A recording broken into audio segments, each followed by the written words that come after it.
All right, let's get back to the Middle East now for a moment and the strikes inside of Iran overnight. And we'll talk here about the financial impact. We'll get into the details in our next hour. General Wesley Clark is coming on about maybe what happens next. But what about the finances? Oil spiked overnight, right? When the news first started to break, you saw oil shoot up in price, but then it settled in and, it's hovering in the low to mid 80s right now. Brandon Daniels joins us. Brandon's CEO of the risk management company, Exiger. So that's what you do for your clients. You're trying to figure out risk. This situation, I know, I've read some of what you were writing and saying earlier in the week. There's some real concern, obviously, about what could happen. Last night was seen as not a worst-case scenario kind of for market participants. But the worry is that something worse could happen and oil prices could shoot up a lot more, right? Well, that's absolutely right, Connell. It's good to see you. Thank you for having me on. Oil in this case is kind of a barometer for the overall volatility, but the market impacts are much more significant than what we even saw in the Red Sea when the Houthis were attacking those ships. We map supply chains at Exiger. We build technology and artificial intelligence that look at these kinds of impacts. And when I look at the potential of kinetic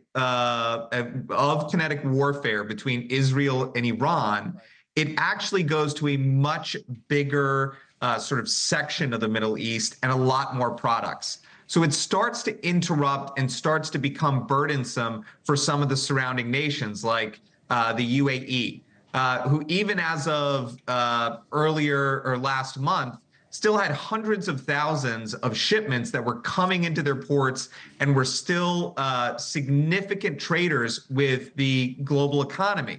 And if you look at the countries that actually have the highest dependence on goods that are coming out of that region, out of Saudi, out of UAE, we're talking methanol, auto parts, aluminum, polyethylene, synthetic resins, things that are used in everyday products that we use, Connell. Right. There are countries like India and China that are really going to bear the brunt of these disruptions in our global supply chain.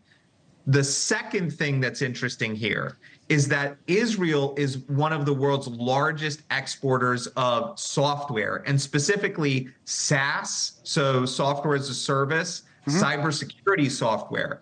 And when I look at the global economic market that's utilizing that software, it spans into over 20,000 companies across the US and EU that are using software that is manufactured in Israel. And that's not just in technical spaces, Connell. That's also in manufacturing and in retail. So there's a much deeper problem here if kinetic warfare does. If kinetic warfare, so what would that, so we're not there yet, obviously, and that's not the bet people are making. People make bets on the future markets all of the time. You look on the telestrator right now, we have the strikes from last night that have been reported, and in central Iran and here.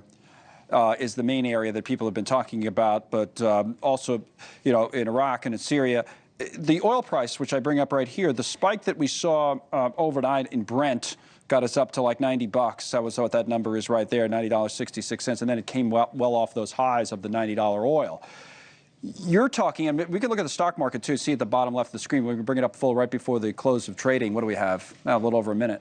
So it seems like late in the day, Dow excluded, the other markets are a little bit weary going into the weekend. We see this a lot when there's a geopolitical event. They're saying, well, I don't know what the weekend is going to hold. But what do you think has to happen to get to the scenario you just described? That what are you most worried about?